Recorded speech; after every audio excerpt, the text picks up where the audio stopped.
Live from Fargo and serving you on TV, online, and on the go. This is Valley News Live at 5. We begin tonight with breaking news. A 26-year-old woman is missing, and law enforcement need your help finding her. Here is a picture of her. Her name is Kayla Ramsrud. The Nelson County Sheriff's Office says there's an active investigation into her whereabouts. At this time, it's unknown if foul play was involved or how long she had been missing. Continue to stick with Valley News Live and valleynewslive.com for updates on this breaking news story. If you get a phone call from Bremer Bank, watch out. It might not be who you think it is. Numerous people called our whistleblower hotline, and dozens are commenting on our Facebook page, wanting us to investigate a concerning phone call. They all tell us that they got a call claiming to be from Bremer Bank, and the automated message says their card has been locked. Valley News Team's crime and safety reporter Nicole Johnson investigates and shows us why this type of scam is common this time of year. It's a bad time of year for something to go wrong with your debit or credit card. A popular shopping time has some people on high alert. A handful of people got a call from various numbers with no area code and an automated voice saying they are Bremer Bank and your card has been locked. Some were told it's their MasterCard, some their debit card, and others their Discover card. Many of the people don't have Bremer Bank, but one who does says it sounded legit. I called a few of the numbers back, only to find an error message. Said the number was incorrect. Saying the number is invalid. Bremer Bank President Russ Erickson says it's not their bank calling. And if you get a similar message from any bank, he says, hang up, call your actual bank, double check your account, and report any suspicious phone calls. This time of year, be extra careful and check your online accounts often. Many times, scammers try to take advantage of the holidays. Nicole Johnson, Valley News Live. Erickson says never enter your personal information over the phone. Sometimes scammers will ask for your card number, PIN number, or even Social Security. Now, Erickson says the most they ever ask for is the last few digits of your social. Snow, sleet, rain, and cold temperatures.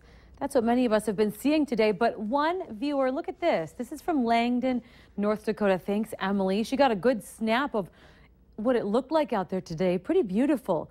But it really hasn't been that pretty for everyone around the valley. Let's see how long this will last. Let's talk to Hutch Johnson for the latest. Hutch? Stephanie, thank you so much. We still have clouds lingering through the Red River Valley of both North Dakota and Minnesota. Some flurries on the east side of the Red River mixing with some rain in spots. Very little accumulation of much of anything here in the FM area, but to the north, roads became a little slushy and even slippery, reported by the North Dakota DOT north of Grand Forks earlier. The wind is decreasing. Look at the snow in the Arrowhead of Minnesota blossoming to bands of moderate to heavy snow, several inches likely there.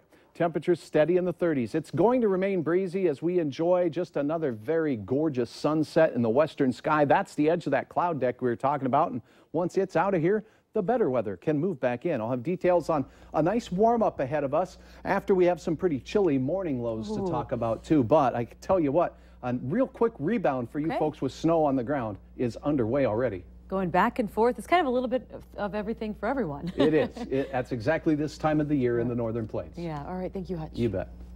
A former Super Stop employee was arrested today for stealing from his former employer. Drayton Bausk was arrested for burglary after police conducted a search warrant at his home and found stolen cash. Officers responded to a report of a burglary alarm at the Super Shop at 620 Cheyenne Street. When they arrived, they found a broken glass door and cash missing from the safe. The case is still under investigation. Voting for the final 2 UND nickname options is underway. It ends at midnight on Monday. It's between the Fighting Hawks and Rough Riders. It's likely a sure bet that either choice would have made UND's largest benefactor, Ralph Engelstad, wince. However, Ralph Engelstad was apparently aware the winds of political correctness were already changing before he died in 2002. Earl Strinden was alumni director at the time and helped secure Engelstad's massive donation to UND.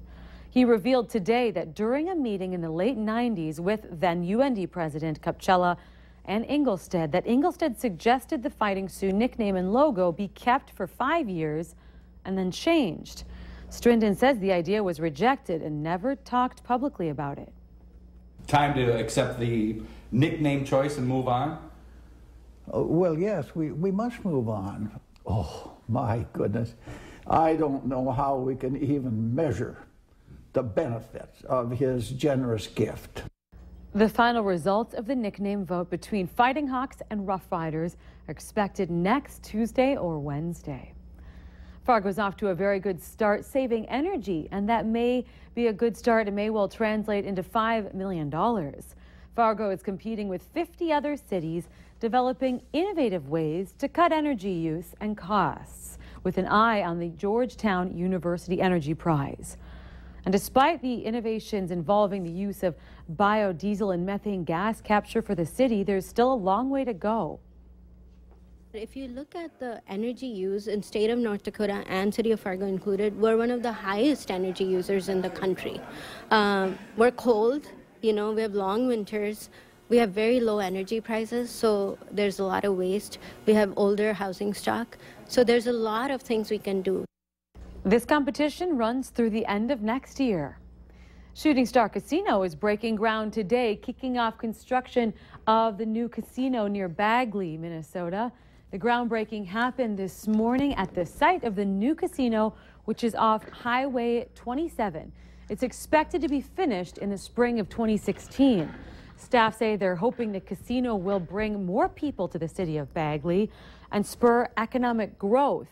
They expect it to create more than 40 new jobs for tribal members and for the surrounding community. In tonight's What Is It? A new Starbucks is coming to town, and it's planning to call the Bison Block home. The president of the FM City Development tells us the new coffee shop will be located at the west end cap space of the building. Although construction has not begun, we're told they hope to open by September 2016. The Bison Block is close to the NDSU campus for many college students to enjoy. It used to be a bread for a Norwegian meal every day, but now it's become a tradition for many in the Red River Valley.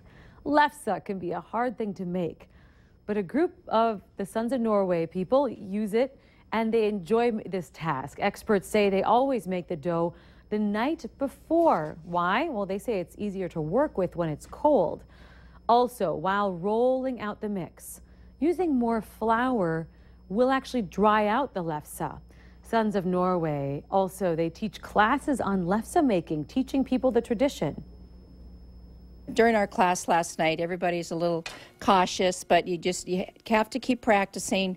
We've been doing it for quite a while now, so it doesn't seem quite so scary. You just got to keep practicing. It looks fun. Well, don't want the mess or don't have the time? You can order lefse from the Sons of Norway. Their number is at the bottom of your screen. Hundreds of thousands of people watch as seen on TV products on videos on YouTube, trying to figure out, do these actually work? Valley News Team's Nicole Johnson is testing out one that's supposed to help making the bed fun for your kids. The Zippy Sack claims children 4 and older can do the work themselves without any mess or effort for parents. Tune in to Valley News Live 10 at 10 as Nicole Johnson has 5-year-old twins try this out. In our consumer report tonight, you may not realize it, but memory foam and inner spring mattresses can be made with harsh chemicals like formaldehyde and other harmful ingredients. As Valley News Team's Lisa Badeau reports, manufacturers are now offering what they claim to be safer alternatives. Chemical flame retardants, formaldehyde, VOX, or volatile organic compounds. These are some of the substances that can end up in your mattress, and they are hazardous. The effects range from respiratory irritants to possible hormone disruptors to cancer. We didn't test for actual levels, but the potential presence of these chemicals is an unnecessary risk. You can find mattresses that claim to be healthier or natural. The term natural is meaningless. It has no standards behind it, and it has no required verification. Even a mattress labeled organic may contain only a portion of materials that are actually certified organic. A truly truly organic mattress should have about 95% certified organic fiber, and it should also prohibit potentially harmful chemicals and materials used in processing. To find mattresses that meet these qualifications, look for these labels: the Global Organic Textile Standard, and for mattresses that contain latex, the Global Organic Latex Standard. But these mattresses can be expensive. These start at about $3,000. There is another label to look for, the OEKO-TEX Standard 100.